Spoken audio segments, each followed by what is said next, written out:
Double P podcast.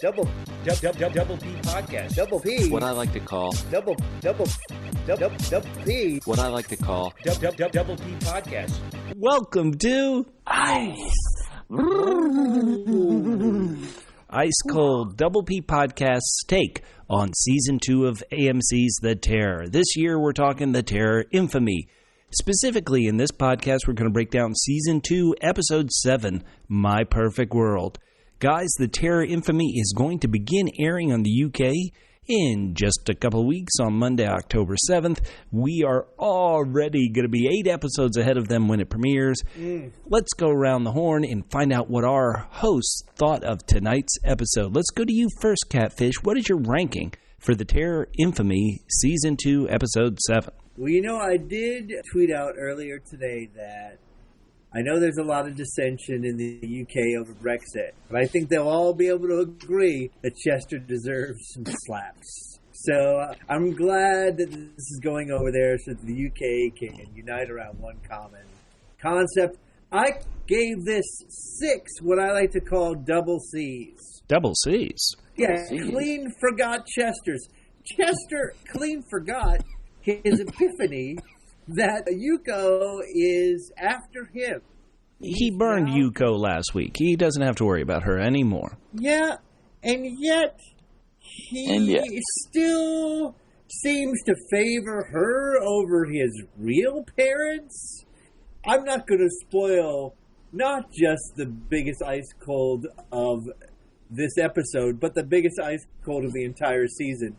But it happens tonight, and yes, it involves Chester. All right, 6 out of 10, relatively low. Let's go to Mork. Mork, how are you doing? What is your ranking for episode 7? I'm going to be almost as harsh as Chester is with everyone around him. I'm going to go Limbo style lower than Catfish. I'm giving this 5 triple S's. Triple S's? That'd be 5 skin sculpting studios. Where the first unforgettable scene, and maybe we just blame that first scene because that was creepy and spooky and gross. Oh yeah, and then that was all we got. So we started off amazingly, and then I don't think the rest of the episode kept up. It was more like I mean, Bubba's right that they're taking a breath before the rest of the season, but it was too much of a breath for me. But what did you think, Bubba, besides your earlier insightful statement? Guys, I'm going to give it the most positive ranking, but only just a hair up above you guys. I did like a lot of parts of this episode, but it still really only ranks 7, what I like to call triple P's out of 10. Oh, triple P's. Triple P's. Well, triple P is pen puncturing papas. So we had a pen puncture papa to end the episode, and there was a lot of good stuff, but here is where I personally feel like this season, which has some great highs, just isn't able to equal season 1. And I'm going to do some comparing and contrasting. I'm willing to say Yuko is as fascinating a monster as Toonbach, the polar bear. Well, after last week, deity. Yeah, she's fascinating and just as fascinating as Toonbach. But what's interesting is I don't think Major Bowen is anywhere near Hickey, the human villain of season 1. But Chester is. I know. I've come around on Chester. I'm beginning to recognize a bit of myself in Chester, where he's just like, F this. F this. I've had enough. And screw everybody. I still wish he were nicer to his parents, but I think if Major Bowen was just more completely evil and more intelligent in his evilness, the way Hickey was in season 1, I think that would make that side of the story even more fascinating. I did like that he's finally kind of ramping up his evilness, but too little, too late, and it's too window dressing. Hickey was evil underneath, but his window dressing was trying to trick everybody. Bowen is just an a-hole, and so he's not fascinating enough, even though I think it's a pretty good performance by C. Thomas Howell. He's not fascinating enough for me to raise that side of the story, so only 7 out of 10. But as we always say, Who cares what we think? Listeners, we want you to write us and tell us what you think. On our Twitter and Instagram page, please check us out at PHQ. That's the word, double the single letter P, then HQ for headquarters. At PHQ on Twitter and Instagram. We've been getting a lot of great feedback there, as well as Facebook.com/PHQ. And guys, why don't we get to it up top? We don't specifically have too much feedback about this episode, just kind of general things. But we did get one on Facebook from our true loyal listener, Peter. So, Catfish, why don't you read this one? Sure, I will. As long as, Bubba, are you going to be okay tonight? Because you were coughing last week, you're coughing this week. I feel like I want to be sympathetic, but also like Chester, I don't care if somebody else is sick as long as it's bothering my sleep. So you better focus up tonight. All right, so Peter Conley on Facebook says, "Hi guys, loved your podcast as always. I think the biggest problem I have with the recent episodes of The Terror is that why does Yuko sometimes look beautiful and other times, like when she came out of the soldier's duffel bag, horrible mess?" Peter, you're a loyal listener. We love you down in Australia. But judging a woman based on how she looks is so last century. Thank you. Or a U-Ray. Right, exactly. Sorry, Catfish, right. Continue. It's a good point of order there. To me, it looks like some of the parts are edited together out of order. Also, she had to go to Chester in the bag, but he was already having issues over in his war zone, so was that previous stuff just his imagination? Yuko seems to be able to travel anywhere sometimes, but she needed help to get over to Chester. Aside to that, I think we talked about that last week, where it turned out when we realized that she was coming over, the rest of that was, I was upset because they kind of did a fake out twice in a row where they seemed like it was something mystical, and then it was just people being brainwashed or getting lucky. Oh, man. Said also something that you guys might have missed was in episode 4 when Chester discovered his tent had been ripped. To me, it looked like maybe a bear had done it. Polar bear? Surely it was a nod to Toonbach. Oh, yeah. Because I know Toonbach died, but we haven't seen his mother yet. LOL. His mother presumably going from the Arctic to Guadalcanal. Love it. Thank you so much, Peter. Keep it coming. Straight shot. Mork, why don't you read this great feedback we got from Instagram? Oh, I'd be happy to. This is from Chris Naoki Lee. Loving the Terror podcast, guys. Glad Naoko told me about this. You got yourself another double L. Double L? Double Loyal L. listener. Oh. Keep up the ice-cold burns. Wow. Thank you so much, Chris. And let me say to Chris and everybody, I know that we don't do enough on Instagram. I've probably put out one Instagram tweet about all these terror podcasts. And so we'll try to get more involved on Instagram, but we still want you guys to go there, see the photos, like the photos, share some photos with us of things you're doing. Give us a picture of you as you watch The Terror Infamy and you hide behind the cushions and hide behind the sofa as Yuko's coming to get you. We love it, love it, love it. Catfish, why don't you read this last bit of feedback from Twitter? Okay, it's from Miki Ishikawa, and she says, just finished listening to the newest episode of Double PHQ Podcast.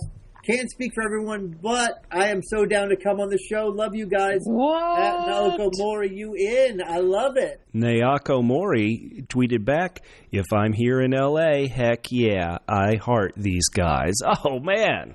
I love it. I'm terrified. Right now, let me say that here's the final episode is on October 14th. I'm very tempted to say we should have a get-together. Now, I should warn these lovely actresses, especially Miki Ishikawa, that, I'm single and I don't want to pull a Major Bowen when I'm there in the room with these lovely ladies. I don't even know what that means. I think you should edit it out. No, listen to me. Listen to me. There will be recordings, just like Amy's recording creepy Major Bowen. She'll be able to record me, creepy Bubba, as well. It's a win-win. And the good thing is she'll only need a 5-minute tape. All right, now we will edit that out. That's just inappropriate. All right, guys. Once again, because we're recording this right after the episode aired here in the United States on a Monday night, I don't have all the feedback gathered together. Please talk to us. Join us at Double PHQ on Twitter and Instagram, Facebook.com/Double PHQ. Guys, let's get into this one. The title of the episode is My Perfect World. Who do you think that refers to? Is it just the song that we heard near the beginning of the episode, or whose perfect world are we talking about? Anybody want to take a stab? It was going to be mine if Chester never found his way out of the drink. Hey. The idea would be that it's Chester's perfect world because thinking that Yuko is gone. Although, maybe not, because he's still got a lot of issues. There's still a lot of things that he's concerned about. Okay, but Yuko does say, my perfect world towards the end. So I'm guessing it's Yuko. Yuko's world, we're all just living. Exactly. We totally are. I don't know who does the hiring of doctors or coroners at the camp, but they're 0 for 2 so far. So they need to hire somebody else quickly who will be able to last for more than, 2 weeks? Is that the longest we've had a doctor on the show? Yeah, they're not doing too well. And this first one, I can't even imagine what's going on. Is Yuko possessing this doctor to put her back together? How can he put her back together? She's Ash, man. Yeah, parts is parts. Yeah, exactly. Well, she did like a double takeover where she grabbed somebody and then drove them off a bridge or something until they were destroyed, and then the body got into the morgue, and then she took over the coroner's body and then started patching herself back together. Does that track? Let me say that sounds great, and because it sounds logical, I think Yuko needs to be president. Look at how she can get things done. She can multitask. Oh, yeah, she would be her own chief of staff. And her own surgeon general. Yeah, exactly. After she wakes up and we see her, and I mean, I think it's fair to say slightly, maybe just ever so slightly worse for wear. I wouldn't start, if I was her, I wouldn't start with the lipstick. I'd maybe finish, I'd maybe focus on some other areas first. Because she does, later on, she does clean up fairly well, even in this reanimated state. But for me, I mean, this is what's kind of frustrating about this episode was that, as I was saying earlier, I mean, it was gross, it was creepy. There's a lot of stuff where I was kind of watching through my chubby little fingers because I wasn't sure what he was going to do to himself. The self-embalming was fantastic. But we finish this up and we get her great scene and she's checking her out. And then we're kind of in a soap opera for the rest of it. It was great that we got to see more of Amy, but in a lot of Amy's scenes, she was with Chester, which I thought was just at the beginning. So Amy goes to see Chester. Chester is writing another letter to Luz, and because I paused it, I was going to do a dramatic reading, but the shot was too out of focus. Terrible work, DP, of the Terror Infamy. I couldn't read the letter. But Chester, Luz hasn't written him back. He wants Amy to use her connections with Major Bowen to get him a phone call. She's like, listen, I'm not getting in trouble. You need to talk to your parents, Chester, is Amy's advice. Chester, they lied to me my entire life. Oh, that's not gonna get you guys on Chester's side, is it? No. That was just a warm up. Right. Well, in front of Amy, it doesn't matter. Yeah. Oh, it doesn't. It's hard to ice cold people when they aren't there, I guess is what I'm saying. That's true. He saves his worst insults for in person. And one thing you say about Chester, he doesn't stab you in the back. He goes right for the throat. Right. He's not going to talk crap about you behind your back, which is really nice. Another positive trait. So Chester is there in his barracks, and he looks out the window, and he sees his mom and dad, as I'll keep referring to them, and he doesn't go to them, doesn't try to heal those bonds. Really, really tough. When we next see Chester, after some scenes with Luz we'll cover in a bit, he opens a box, and he finds out that all his letters have been returned to him unopened. Oh, and so this is where, I could really relate to Chester. Sure. And so he's just had enough of this, man. He's going to march out the gate. Yeah, you're going to shoot me in the back? Screw you, Private. Why is the gate open, by the way? It seems that defeats the whole point of a gate. No. Of people being enclosed if you leave the gate open. Hold on. The definition of a gate is an opening. It's not the fence. It's called a gate. You leave the gate open. Come on. Look in the dictionary. Right. Well, you got me there. Now, his mother, as I refer to her, Sako tries to save him, but it's just too late, and Chester gets beat up like he's very sadly fond of happening in this season. He gets beat up again, and he's going to be sent away to, quote-unquote, the bad camp. We're seeing a terrible camp. Somehow there's a camp that's even worse. It's not as bad as the one in North Dakota, though, is it? No ice fishing, as far as we know, but... Yeah, okay. So then it can't, so then it definitely can't be as bad. Now, I do have to say, just a quick wardrobe review of Chester's lovely, lovely mother, Asako. Better than last week, I thought. It was elegant, tasteful, practical, but somewhat refined. So definite, they did a great job. She looked fantastic and like the perfect mother, and just makes me hate Chester even more. Oh, come on.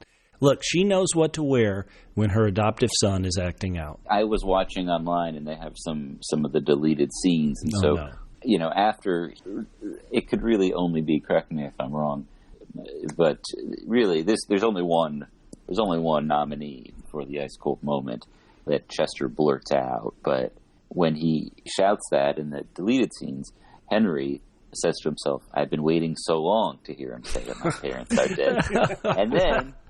and then they go and they spend some time at Agawa's gravesite. So, oh, man. That's not nice. Now, Catfish, we just got to it right there. Next time we see Chester, he's in the back of the truck, and he drops an ice cold, as Mork just said, ice cold. My parents are dead. Whoa. Say to your parents, yeah, no, I don't think you said it petulantly enough. Let's hear it, Catfish. More like this. My parents are dead. Man. We don't even know that we know one of them is dead and is definitely back from the dead, but we don't know if his biological father is dead, right? No, we have no idea. Yeah. Well, so Chester's just a big liar.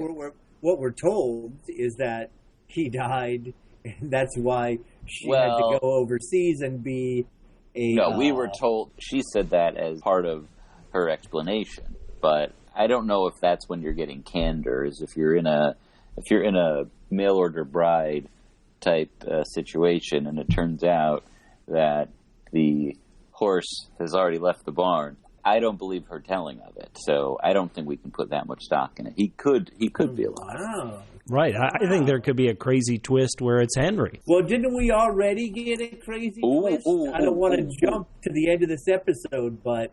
Yeah, let's hold off on that second crazy twist for a bit, and let's go back in time, and let's look at a great family dinner between Luz and her papa. They're having fun together, man. Don't you love your parents to encourage you to get out and meet people? I've got a question, Bubba. Sure. Do you think that your paper doll collection is better than Luz's dad's, or not quite as fully developed? I was very worried that when you began that sentence, you were going to attack Julio. I don't know if you know this, but you can't expect someone like Julio to come around every day. He's from a good Catholic family, Mork. He just moved here from medical school, so he doesn't know. Doesn't know about what? That Luz, who gives herself an ice cold, that I got knocked up by a Japanese man and ran away with him. Hoo-hoo! Previously on by Luz. Ice cold. Yeah, I don't know if you can self ice cold. Can you self ice cold? No, you can, for sure. Okay, all right. I didn't know that. Listen to me. So really, this introduced my favorite character throughout the second season, Julio. There's really something great about Julio. We'll get to Julio later. Well, Catfish, how do you feel about Julio? I mean,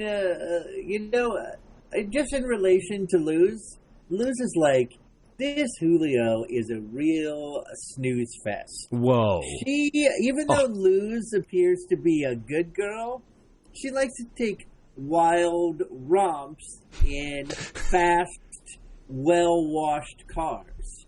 So you know what? Even though she presents herself as like a goody two-shoes, she likes the bad boys.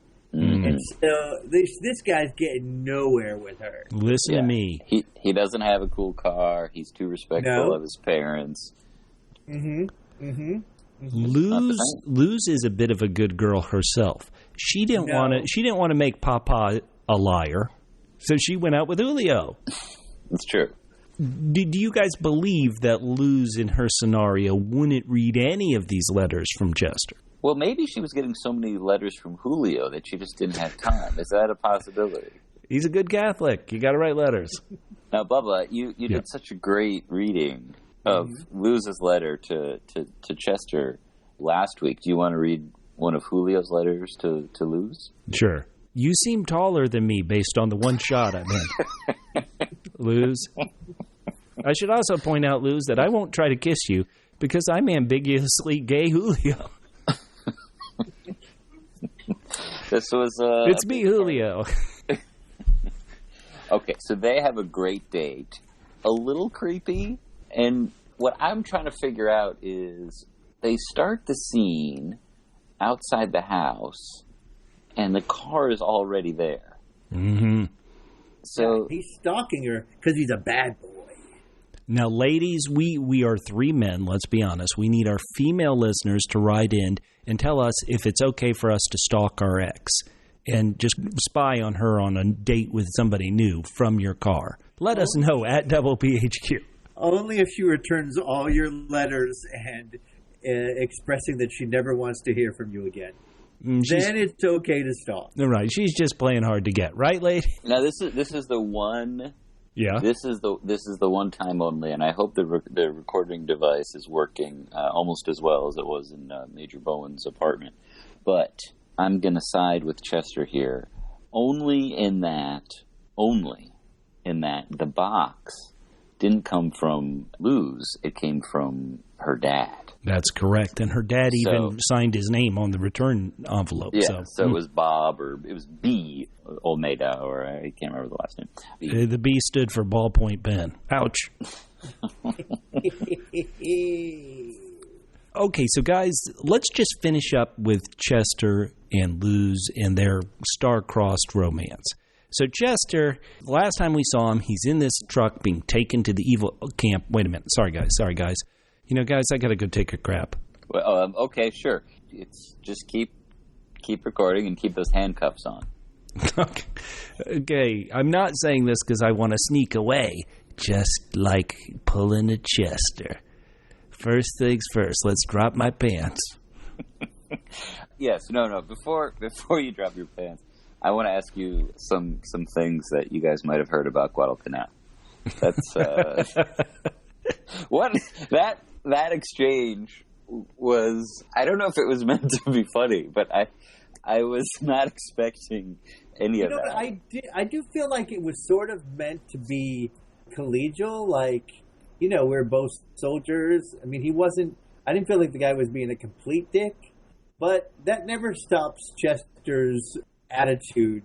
Whether someone is being a dick to him or not, Chester's default is, I'll be a dick back. Yeah. Hold on, Catfish. Let's do a bit of improv. What is the correct response to, hey, I heard in Guadalcanal bugs went up your... Yeah. So then Chester pulls a Dr. Richard Kimball. He jumps off a bridge into the water and escapes. This is absolutely crazy. If there was any time in the show where they could have cut to like a poor Morse code operator who was sending out, be on the lookout for a misunderstood Japanese youth wearing handcuffs who needs to go number 2, this was the moment. They could have. There's several other places during the season. Episode 2, episode 5 for sure, maybe episode 6, but definitely tonight they could have used that scene. So I don't know why they didn't do that. What was nice about it was the synchronicity. That's the way his family resolves any issues, by jumping off of a bridge. Yeah, he definitely is his demon mother's spawn. And the cat's in the cradle and the silver spoon. Chester's on a bridge. Taking a poo.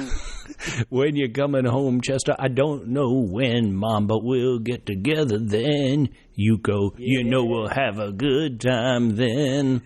We'll kill us some doctors then. Hey, no.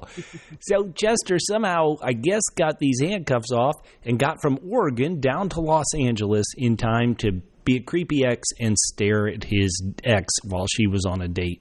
She is, dare I say it, happy to see him. They go somewhere in his nice car that has been kept by his professor all this time. I know, amazing. Yeah, it's an amazing shape, and it remains in amazing condition throughout the rest of the episode. Regardless, it doesn't matter how many hundreds of miles they drive. It's looking great. And so Luz, let's talk about her for a bit. She has obviously been through hell. She's defeated. She's destroyed. I mean, Yuko's been through hell. Hold on. No, literally. Luz has been through hell. She says to Chester, she says, the girl you loved, the one who loved you, is buried with them, meaning the dead children. Everything about you hurts me. Ooh, ice cold, Luz. Well, she's just quoting Henry there. Either that or the Terror Infamy is doing some fan service. Chester really rubbed off on her because she was earlier in the episode when she was talking to her dad, and he's like, you should go on this date. And she says, I'll take it under consideration. Like, that is it's a very, very Chester-like response. Wait, did you say consider Asian? No, I had a hiccup. Consideration. Okay. I thought Major Bowen had joined us for now, Chester offers his girl a great deal. He says, if you could have a free ride to anywhere, where would you go? The deal is actually, if you could get a bunch of gas vouchers and then go on a free ride, where would it be? Like, it's not a free ride. She's paying for it with Papa's gasoline vouchers. They're rationing gasoline during the war. He's not going to need them. All right, well then, never mind. Let me say that Luz leaves with Chester, and I actually thought this was Chester definitely trying to help the woman that he loves, Luz. But on their way out of town, Chester breaks into the orphanage. He goes to look through his records. What's impressive is that, L.A. at that time, I mean, it was such a small town. There was only one orphanage in the entire city of Los Angeles. So I know this is the 40s. I love skipping out with Luz, going to the orphanage to break in. And twins. Hey, Jiro Tanabe. It's my brother, my twin. I love it. This is the surprise. I'm not going to say unwelcome surprise, but also it sort of muddies the water a little bit, adding this piece of information. If you're Yuko, wouldn't you try to get back with all of your other children first before dealing with Chester? It made me wonder if this was sort of one of those kind of like subsume situation. A double S? A double S subsume situation that he'd actually in the womb subsume the other twin. And that's why he had subsumed the other twin who was sent to a hospital at 18 months. Wait, what? Yes, and then he spit him back out again. Oh, okay. So, any thoughts, any ideas, what we're going to find out in these final 3 episodes about the twin Jiro? I don't know. I don't know, and I don't like him being... Look, if we have to deal with him, then Henry and Asako and Amy have to deal with him too. So, I want him back in the camp. I'm trying to figure out... I mean, he was able to drive all that way, and granted, I don't know. I don't know the situation. Were the internment camps only on the West Coast? Was it one of those situations you get to Aguayo, Mexico, and no one's going to hassle you? New Mexico. Right. Sorry, New Mexico, yes. Sorry. So that I was a little puzzled. Like, are they going to have to hide him? How did he get all that way? And then he's like, I'm just going to keep cruising to the East Coast. And I thought, it seems to me like people may not be the nicest to you, or you might not be safe at all. Well, it did seem like Chester was going to go when Luz gave him the most half-hearted stay that I've ever heard. Yeah. But he decides to stay. And that's probably the smart move for him. You're on the run, buddy. You are on the run. Yeah, I thought that when he was watching her, I thought that he was going to man up, and that we turned around and he would have driven off because she's with her family, she's safe, she obviously likes them, and they're excited to see her, and they couldn't be happier. So I know one thing that would make them happier. Hey, it's me, Julio. I'm shorter than everybody here. Granted, he thinks everything is okay, but still feels like he should just move on. He's better off roaming the earth as a solo man, bringing his asshole personality only tangentially into people's lives. Yeah, well, no. I think what he needs to do is he needs to go from town to town and impregnating sweet young girls with twins who then die because they're actually demon spawn, and then moving on. That I think would be truer to his character. But his mom is coming for him. Yuko is coming. Let's get to that scene. A great end to the episode, I thought, where Yuko's now making house calls, and she meets Luz's father, forces him to draw a map, and then forces him to take a nap. Ouch!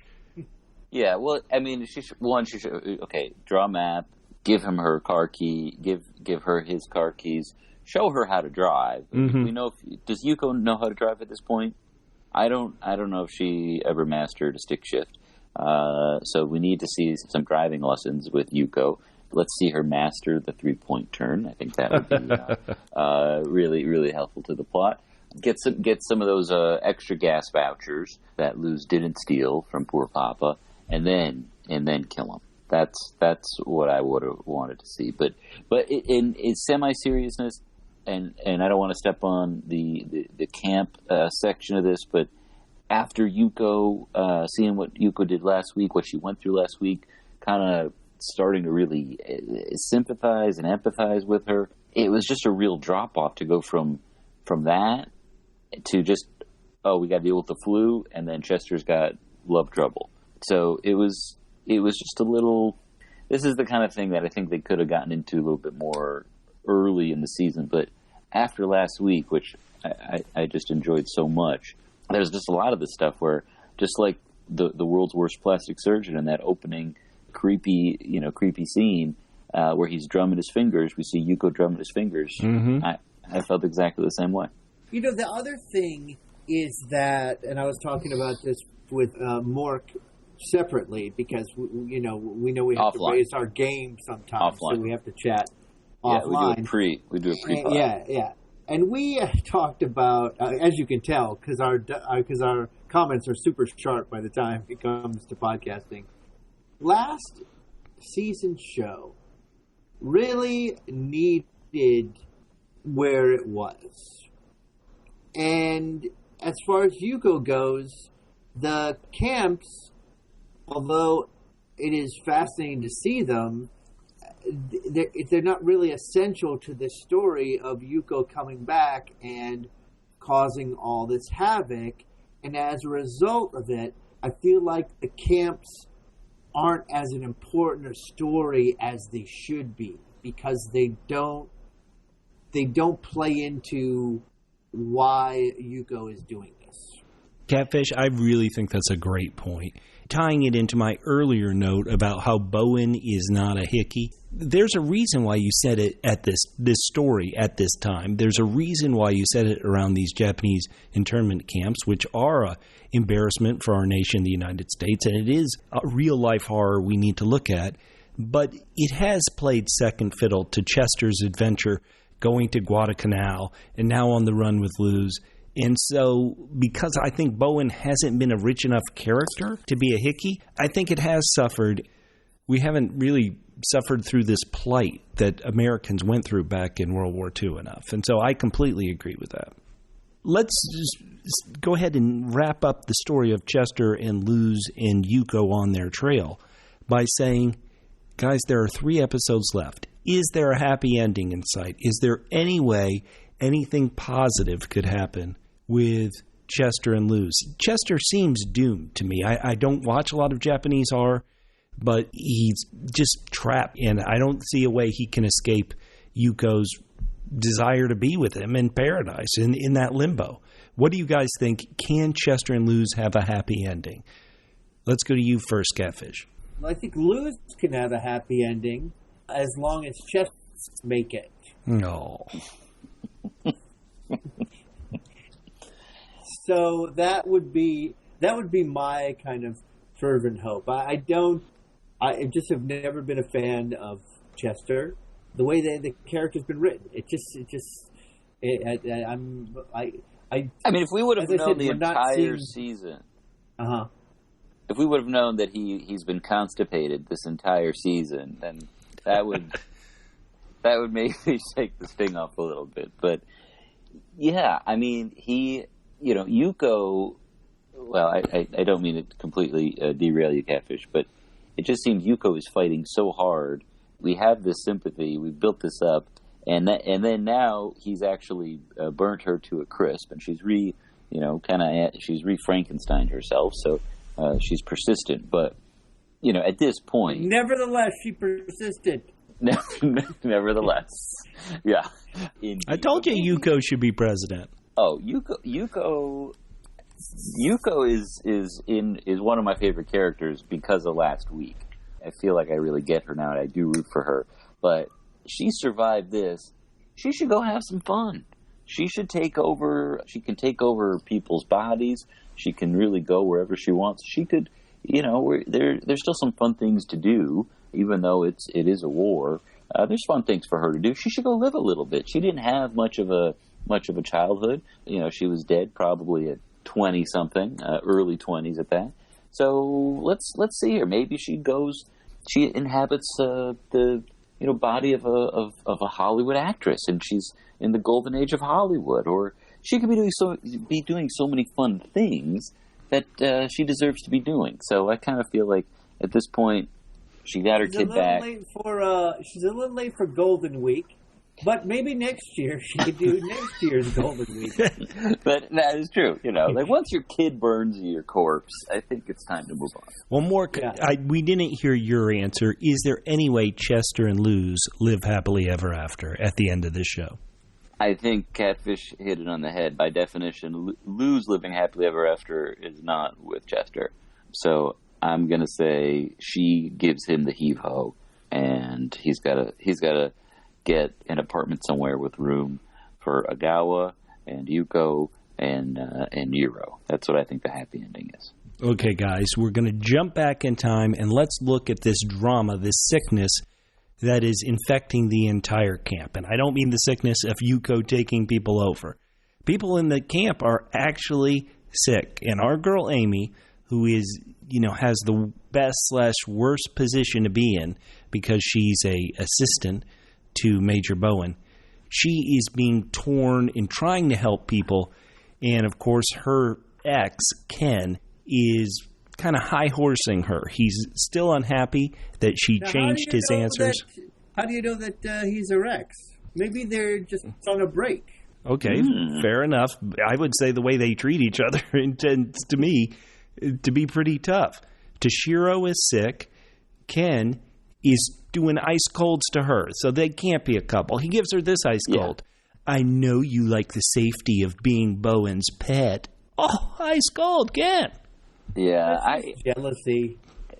jealousy in this storyline. I was pretty disappointed. I was glad to see Amy getting to do more stuff, but I wanted to see Amy do the stuff, and they, all of the interaction with Bowen should have been Amy.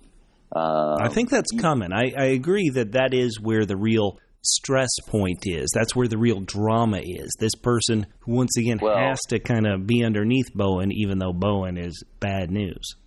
Well, maybe. I mean, I hope to see that, but they sure gave a lot of great stuff to Ken that, Well, that was Ken's swan song. Let him have it, for God's sake. Yeah, but I don't care about Ken at all. I mean, he's basically been in. He's a side character. Amy's a much more important character, or at least she could be. But that really puts more pressure on her. So it might in the future, but this week on this episode that we're talking about now, it totally sidelined her, and it just. I mean, I thought it was a great moment where she just went ahead and she called the hospital and. I just wanted to see more of that. I wanted to see more of her doing things. She does have a relationship with him. She does have, just by proximity, proximity to power, she does have some power. Maybe she can use that towards some of the MPs or some of the soldiers. She could say, oh, Major Bowen wants me to do this. He wants me to do that. You guys go. She could have done so much more. And when we see her, she's so great. And it's not just because she's, happens to have very low standards when it comes to podcasts, but that's what I wanted to see, not Ken's arc. Well, let me say somebody who I think could have done more as well is Yuko, who I suddenly thought, okay, Yuko is going to start taking it out on the SOBs who deserve it, But to me, she really didn't do too much of anything to Bowen other than freak him out for a bit and make him took him over. Yeah, but for just a little bit, it felt like. Yeah, and this is the other thing too. Where maybe you guys can help me out a little bit, because I don't know. So she gets in there, but then we see what she's able to. I mean, with Papa loses Papa Bear. She forces him to kill himself with a fountain pen. She certainly is a fan of killing people who are innocent rather than people who are the bad people in the show. Yeah, Catfish, you watch a lot of Japanese horror. Why did you go not really mess with Bowen too much? Is it because he's a white guy? Because he's not of the culture? He's not of her heritage? That doesn't... Well, Luz's dad is... Good point. Oh, wait, what if Luz's dad is Chester's twin? Here we go. I'm still not sure what her, and maybe this is me just not paying close enough attention, but I'm still not sure what her, the tenor of her intentions are towards Chester and Luz. Is it, what's her plan at this point? Does she just want to take Chester back? She wants to go, I guess she wants to go, the two things are she wants to make people pay, and it seems like she's made the right people pay, and then wants someone to go back with her, right? I mean, she wanted to take the baby back. She just wants to go back. Does she want to kill Luz, even though Luz was helping her presumably get a new member of the bloodline she could take back? It still feels weird, and I think, Bubba, you mentioned last week that this frustrated you. And now we can see where the writers intentionally obfuscated what her real intention is, because we never saw that interaction between her and Chester when the Jeep overturned. And that, the further we get away from it, the more it seems like that's something happened there. And something that would have told us more about where her head is at, and that just got completely jumped over. Completely agree. Let's finish up here this story at the camp, which I think had a lot of ice cold disses. So Bowen isn't going to listen to Amy, who's saying, "Listen, we got sick people. You got to get some doctors here. You got to help them." Bowen is just an a-hole. Your people made this mess. Now you got to live with it. Ooh, that's an a-hole ice cold right there. Amy is with the sick people. She sees Ken. Ken, once again, I think they're exes because she disses Ken. She gives him an ice cold. She says, "Why don't you do something? Or maybe you're just all talk." Oh, snap, ice cold. Oh. Bowen continues his a-hole ice colds. Ken draws the gun on him, and Bowen is going slightly nuts. He's like, "What does you go want with me? You think I like being locked up with the rest of you?" Oh, what an a-hole ice cold Bowen gets. Bowen is kind of knocked out. Ken does get the upper hand. And then we go to a commercial break. We don't talk about commercials too much, but we go to commercial break on Ken's Arnold Schwarzenegger's line, where he's holding the gun above Bowen, and he says, "You want a demon? Now you got one." I didn't think that was the strongest Arnold line, but let me see if I give it as an Arnold Schwarzenegger. "You want a demon? Now you got one." Okay, Ken, it works. I like it. Powerful. Powerful. Yeah. The other weird thing that happens in that whole... It would be... presumably, Bowen does believe that he was taken over by something, but his whole no, that was just my crazy plan. When someone kidnaps you, you want to act crazy. So of course I don't believe in a ghost. It was just weird. Yeah, who knows? I'm a little confused by the whole thing. I mean, I love the idea of him being taken over, and maybe she's still in there, and she's gonna do some interesting stuff down the road. But yeah, we didn't get that this week. No, she's moved on. She's got her AAA map. There's some smudges on it, but she's ready to rock. Yeah, I love her map. It's everything. I would love to see whatever form she's taken next. Asking, the local California Highway Patrol officer, excuse me, could you point out on my map soaked in blood, how do I get on the highway? Can you just point me to this highway here? How do I find that on-ramp? I'm looking forward to that scene on next week's episode. It's gonna be a montage to Life is a Highway. Now, I don't know if there was reference. I don't know if you guys caught it, but when they first announced the show, it had a different subtitle. You know, it's part of this terror anthology series that started last year, of course. And this year, it was actually a different title. It wasn't Infamy. It was actually a line that Bowen uses during his whole takeover. Oh, no. It was supposed to be, Oriental magic tricks. Oh, very offensive, Bowen. The fact you're still alive is very frustrating. In fact, he's still alive, but guess what?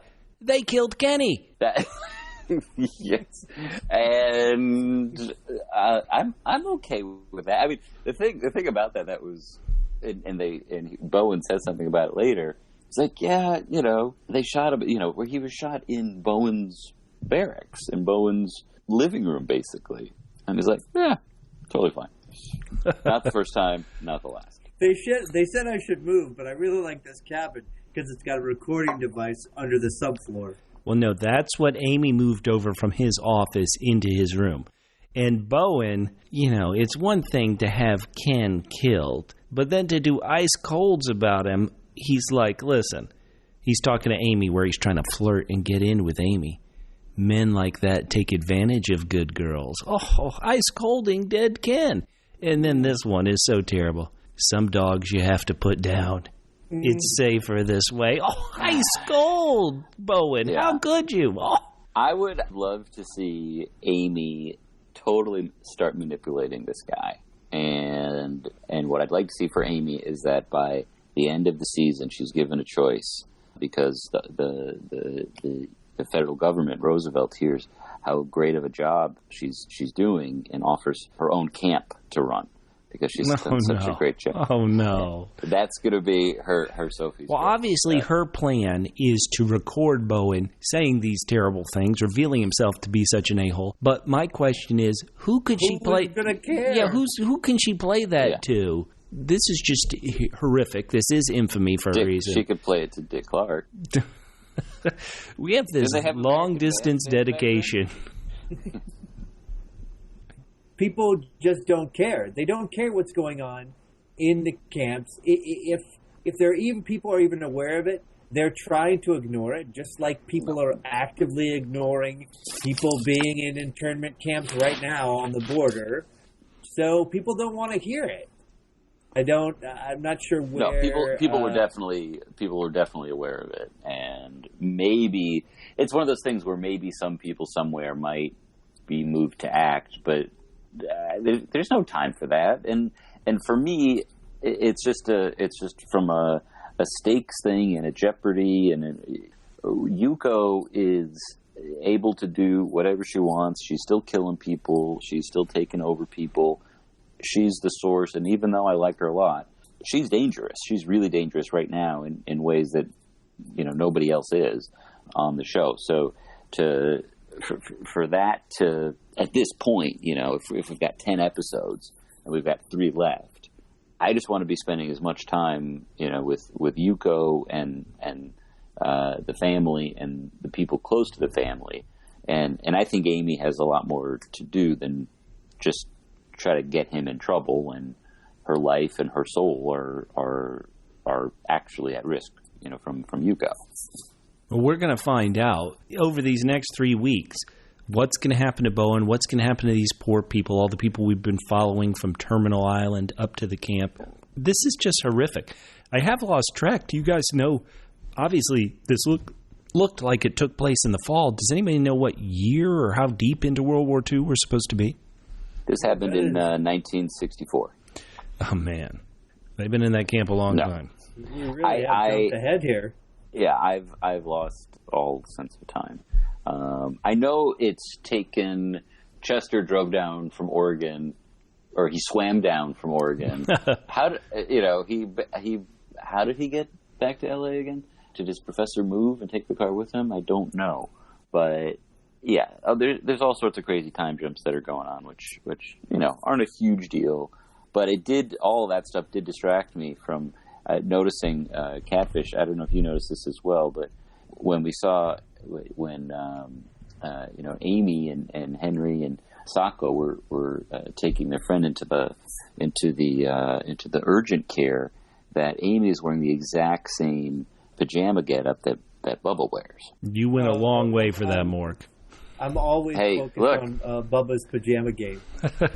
Edit that out. That's just terrible. Guys, before we get to our ice-cold diss of the week, do we want to say that the first season did end with the death of Hickey, with the destruction and death of Toonbach the monster?